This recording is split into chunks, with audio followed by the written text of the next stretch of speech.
Win or lose, hit the booze.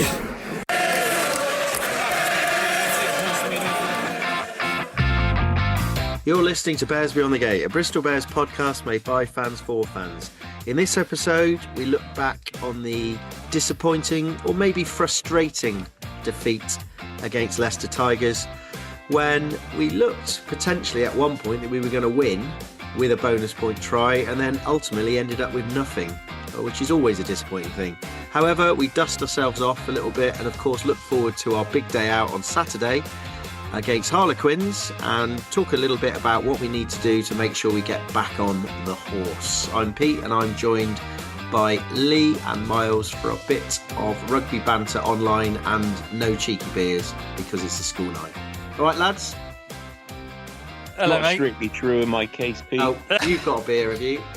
I've got a London Pride. I popped into Tesco just before the pod, so I got a can of London Pride, mate. Doesn't taste quite as nice in cans as bottles, though, or draft. No, but they do say London Pride doesn't travel well.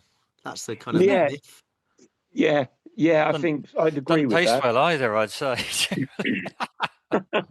It's too strong for you anyway, Miles. It's 4.9. Oh, here we are, mate. There we are. Have you got a beer, Miles? No, I'm abstaining this evening. I've got one more day of work this week, and then I'm on my jollies. So refrain this evening. Oh, that sounds great. Well, I'm sure all those people that have got to work right up to Friday and are very pleased for you. I bet. Anyway, boys, we're here. I think we've got to do a relatively quick one because obviously the game was on Sunday.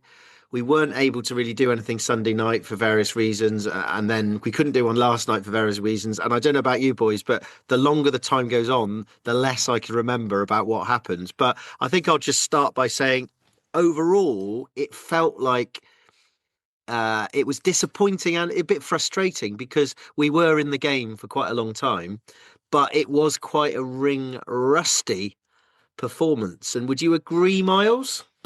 Yeah, there were. I agree. I'm just super frustrated that we came away with 0 points. You're right. At the one moment, were we looking to win it? I don't know. I mean, ring rusty. That absolutely. I think there were a few too many errors, some few too many no-look passes that on a good day would go into a winger's hand and we'd score. But I can't deny that. Unfortunately, Leicester had an absolutely superior defence over Bristol at the weekend. They made less mistakes and fewer mistakes, and really ultimately that didn't really need to do much more, and it got them a 5-point win. Yeah, I mean, Lee, it was kind of at one point it was I think 21-19, and we had got back into it, and we had like all the momentum. We looked like we had a slightly superior bench, but various things kind of went wrong, and we did get into the 22 and then we didn't. And I don't know, it was just one of those games where it was a double whammy at the end where they actually scored a bonus point try and we didn't get anything at all. I mean, what would you put this ring rustiness down to, Lee, if you had to cast your sharp analytical brain over the situation? I think that, I mean, sometimes you have games like this, don't you? And sometimes it just happens. I know it's not really rocket science. I think ring rustiness is probably a fair comment. I think that they were just a little bit sharper, a little bit more together. And like Miles has said already, like there was times when, you know, we threw the ball around and that ball would have stuck and we would have gone on to win the game. And I think it was just one of those, like, I know Pat's he's taken a bit of stick for, you know, maybe resting 2 or 3 players, but I don't think that would have had too much effect to the outcome. I just think it was one of those games where it didn't really come off for us. And, you know, it's upsetting, but we move on. Yeah, I mean, the stats kind of showed, I think, really that we were relatively equal. But I think the big thing was that there was 18 turnovers from us in various different forms. It was a festival of turnovery. and that does come back to bite you after it. It's just if that little cohesion, that timing is a little bit off, which kind of you can understand when you haven't played a game as a proper group for quite a while. I think they had a behind closed doors hit out against Ospreys, didn't they? Apparently, I'd heard. But it's not quite the same. And I suppose we've always thought that, yeah, we do quite well in the run in, but I think the last 2 seasons we've had home games, haven't we? And we played Northampton once where they didn't have any of their England players and they looked a bit lost. And I think we probably, I think we did mention this last Sunday, that we probably had like the more difficult first game back that we have done for a while. And I don't know, it's hard to know. I mean, it's the same for both sides, I suppose. But Miles, they did put their big guns in. Ollie Chesson, who I reckon was still, I mean, heart rate was probably still quite high from his travails in Paris the week before. And he did play well, didn't he? Yeah, I mean, well, I think he got man of the match, didn't he? He had played a phenomenal game, and he looked like he'd hardly really played the Six Nations, but he had so much energy and command in that pack, and they had their internationals in the front row, didn't they? And I think, like we alluded to last week, despite them, Chiefs putting out a slightly weaker team in that Prem Cup final, Leicester, I don't believe, made too many changes, and they were just a little bit more lively, a little bit more together. And had that winning spirit about them, and it was a home advantage. I mean, I think this, one team has gone up to Welford Road this year and beaten them, and it would have been a tough gig to do the same. So I'm not surprised they put in a great performance, and it just to win there at the weekend. Any other team would have had to just play it out of their skin to beat Leicester. They were just a little bit more on it. Billy Searle was playing really, really well, kicking to the line well, making great line decisions. I mean, some of our players, Pat would probably admit, didn't have the best game in the world, and they were sort of substituted fairly early, and that probably, the cohesion wasn't really there as it was with Leicester. Yeah, I mean, it was a bit. I mean, Sam Worsley got substituted quite early, I think quite early in the second half. And obviously then Jimmy Williams went in.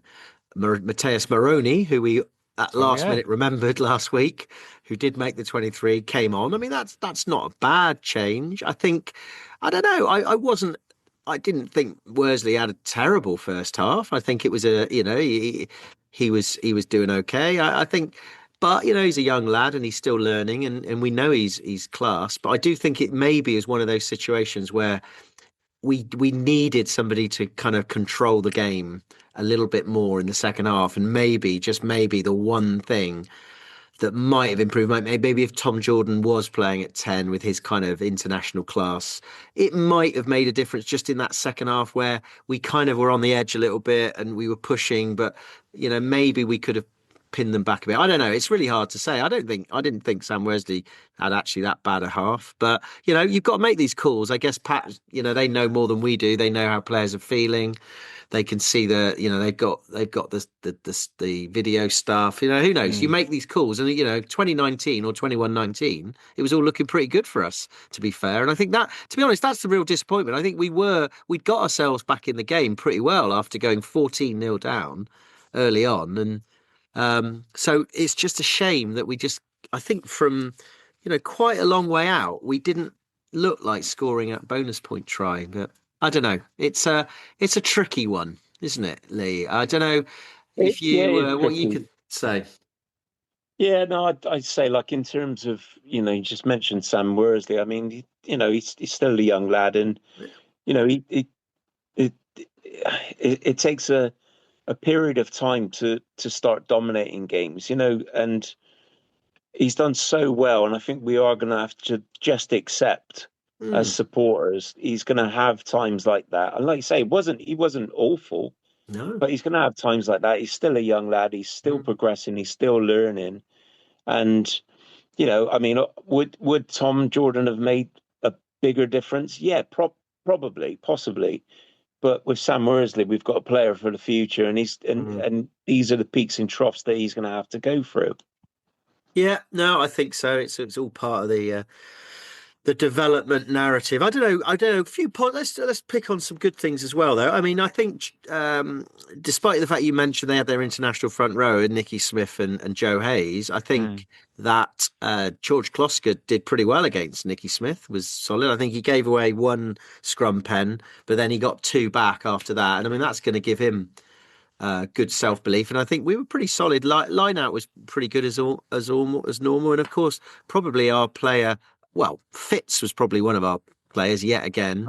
Oh, yeah. You know, unbelievable. And I should say this while I remember it, is that there's definitely now a narrative in the commentary box about Fitz Harding. There was some chat about, you know, he's couldn't do any more. And in another era, he'd probably be playing for England. But and it was people like Ben Kay and Austin Healy saying that. And when Ben Kay says something like that, I sort of think, yeah, there's something in this. So you never know. You know, the things could happen with Fitz Harding that momentum could change. He can't do anything more than just do what he does, which is in that, you know, is be very dynamic, very, you know, just an all action hero. And then he scored 2 tries as well, so he shows he's got a bit of grunt as well. So yeah, what about Ogre though, Miles?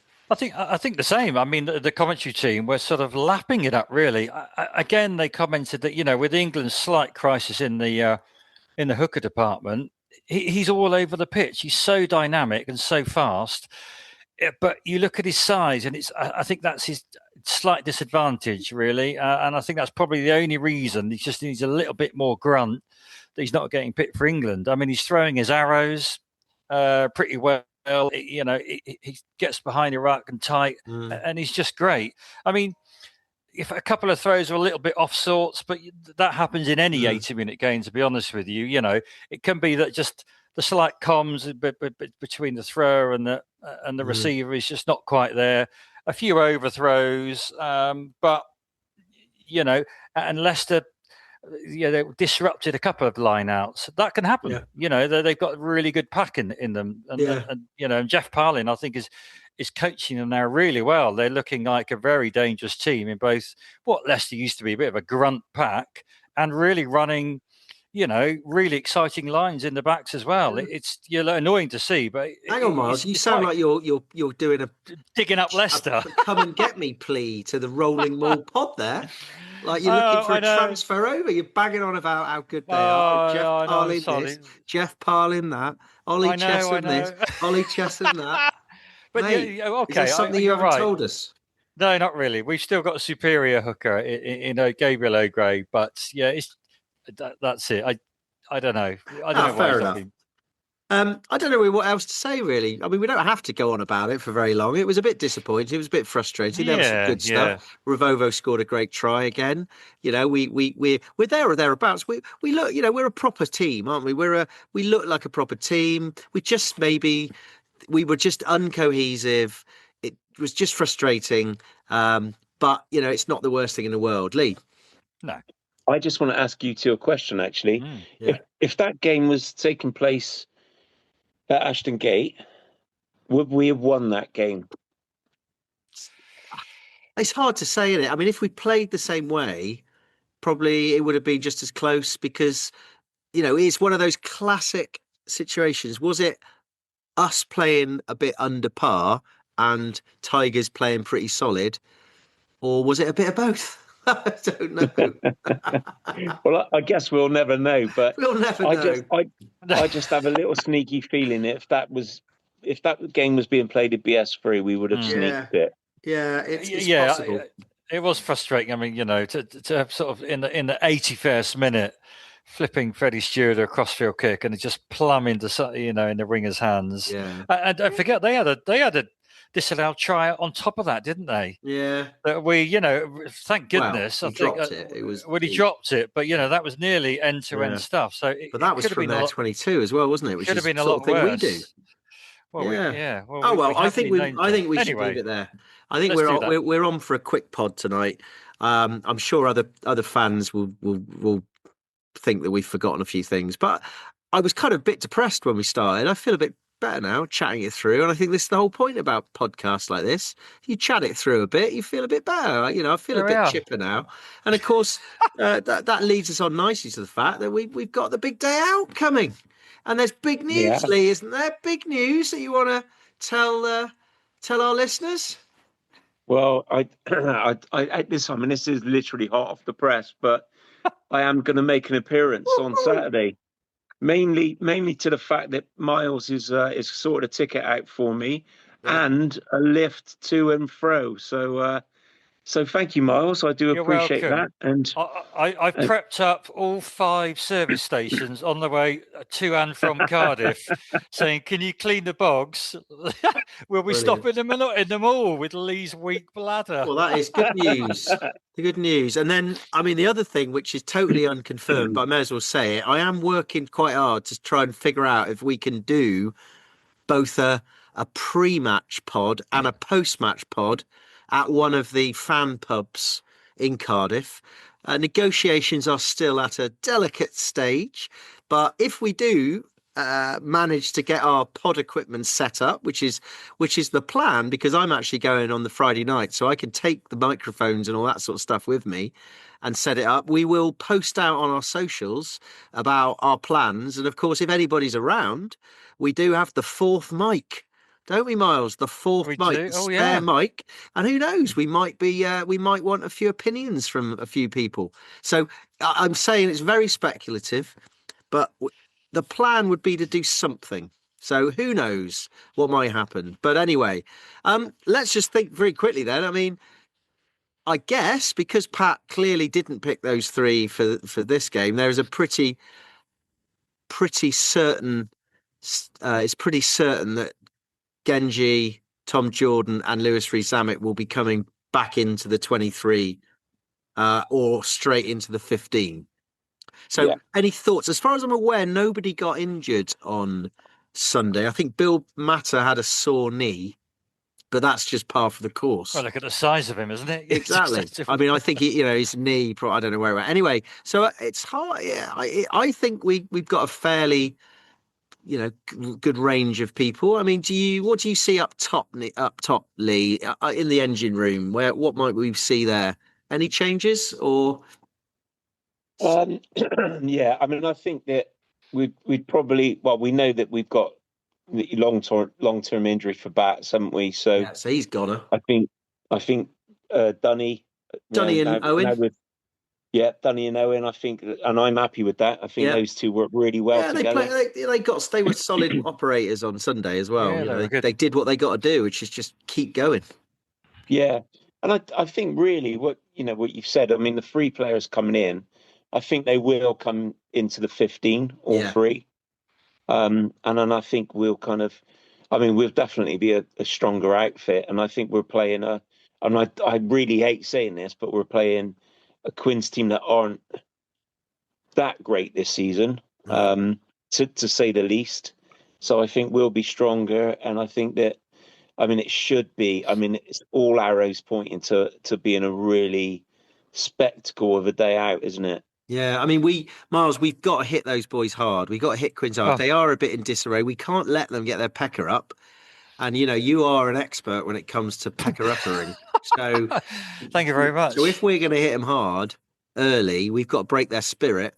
And I would say Genji starts, Ogre starts, and then Kloska starts, and then they keep going as long as they can. Yeah, I think so. I think Wooly, did he play the full 80 minutes? Yeah, so Wooly probably on the bench. He's come back from injury, obviously his facial injury or whatever happened, straight into the starting 15 and played a great game. So, yeah, he's clearly fully fit. Got enough in the engine to put an 80 minutes there. He's got to be on the bench to come on, should someone get a little bit tired. You're right. We've got no choice but Owen and Dunny and Owen engine room, and let's hope the Matters just. I don't know. It could either be Bill Matter fits. I don't know. Fits and Stevie again. Stevie as well. Like you said, they didn't appear. I quite like the idea of Stevie to give it a real solid base to start with. I think so. Got a line out option.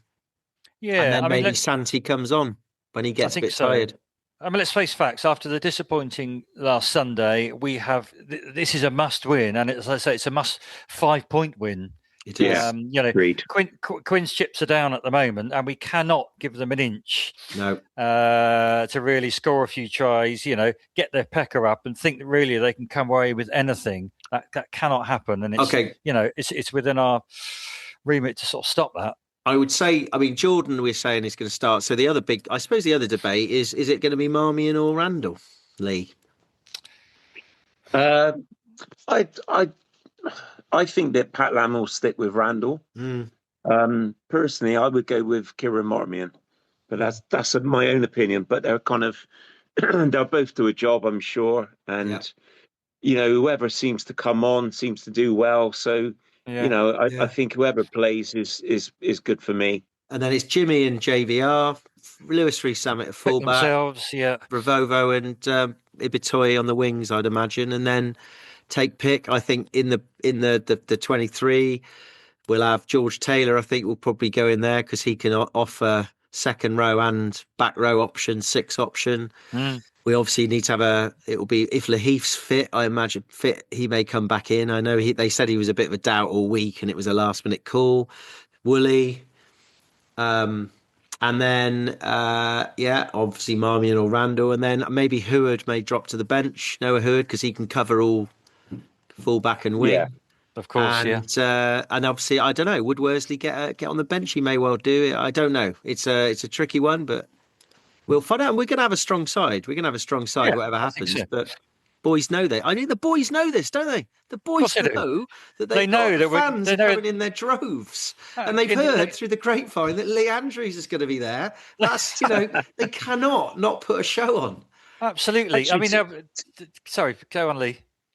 I just want to say, actually, do we know what the latest ticket sales are? Yeah, over 40,000. I did my maths last week, and I said just under 40,000 if the middle and lower tier is full. They've announced at 40,000 sold. Still pretty good. That's a good number.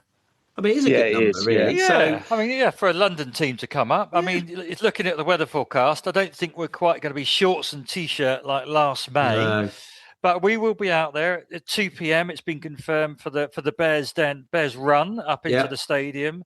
That was fun last year, wasn't it? And they've just advertised it on Twitter, and there's a picture of me and you there, Miles, as well. It's that one where we're there. It's like you could see, if you know what you're looking for, which is basically just me and you can just see the back of my shirt with the Bears Beyond the Gate logo kind of in the crowd. But nobody would spot that if they were just looking at it randomly. And also Ryan Keishel and his family are there with our flag as well, and you could just about see it. So it was on Twitter, I think, when they talked about it. So, it's all exciting. The flag, I've got to remember the flag, boys, haven't I? The flag's got to get run out, and I'm going to remember. I have since last year's big day out. I have actually purchased some reusable cable ties so that we can hang it off that barrier and not try and rip bits of hairband up or whatever it was with that lovely family that helped us out with their hairbands. I know, hairbands, plastic bags. Or when we went to Scarlett's, we used a ripped up plastic bag to try and.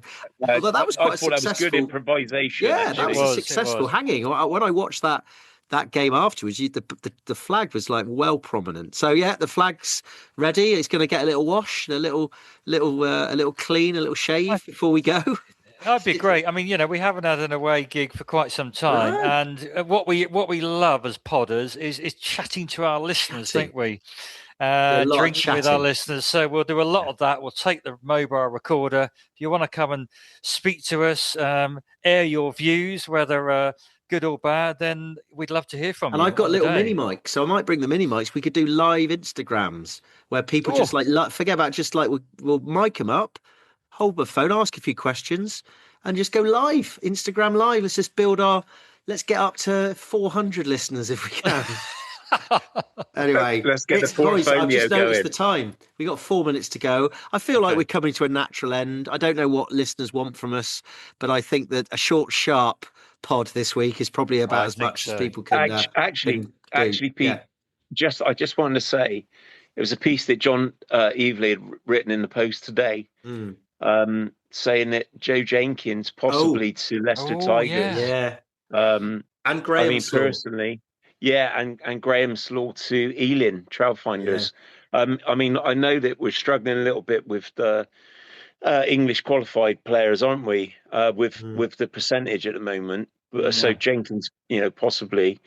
But yeah, I mean, personally, certainly in the case of Joe Jenkins, I'd be really gutted if he went because, he's, a few years ago he was, one for the future, and he's been so unlucky with injuries. And I'd love to keep him at Bears, but sadly, I kind of feel that he might be off to pastures new.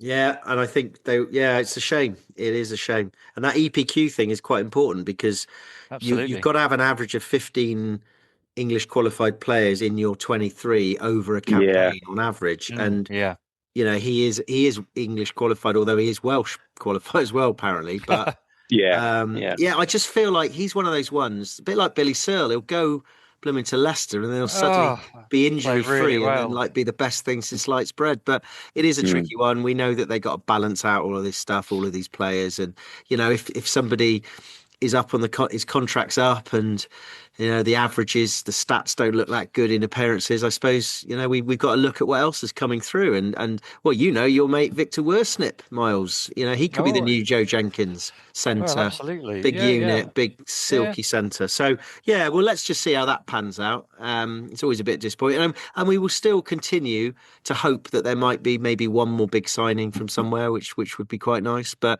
as the days go on, you do wonder whether that will happen, but who knows? Alfie Barbary, he's gone to Saracens, hasn't he? And Rob Dupree's has gone to Bath. Yeah. Yeah. They're all moving around. Yeah. We might get somebody. Anyway, boys, it's 2 minutes to go on the Zoom. It's probably best to use that as a way of finishing.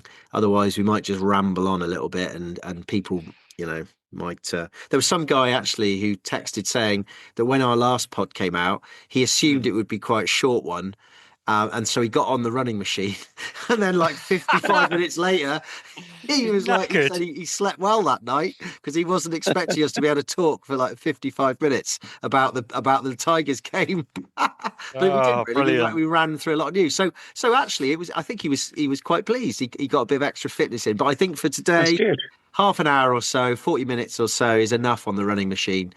We don't want to overdo it, do we, and pull a muscle or something like that. So, boys, that's it. We're all looking forward. We'll be meeting up on Saturday morning at some point. Absolutely. And maybe some sort of pod. Don't know quite yet. And we might also add, let's interject, that we also wish well our Bristol Bears women. Of course. We've sort of forgotten about them. It's a double header this weekend. Of course. And, I think Quinn's got the rub of the green last time, didn't we? Yeah. So we'll all be cheering them on for a win as well. Yeah, exactly. And I think on that note, we'll leave it and we'll say to everyone out there, it's not going to be long now until Saturday. So I'm going up Friday night. So I might, you never know, might bump into a few people, have a couple of sherbets, but not too many. And then I'll see you boys probably late morning. And by then we'll have some sort of plan. Venue. Our agent would have sorted something out. Exactly. So on that note, everyone, stay safe. Have a good week. And 1, 2, 3. Up the Bears.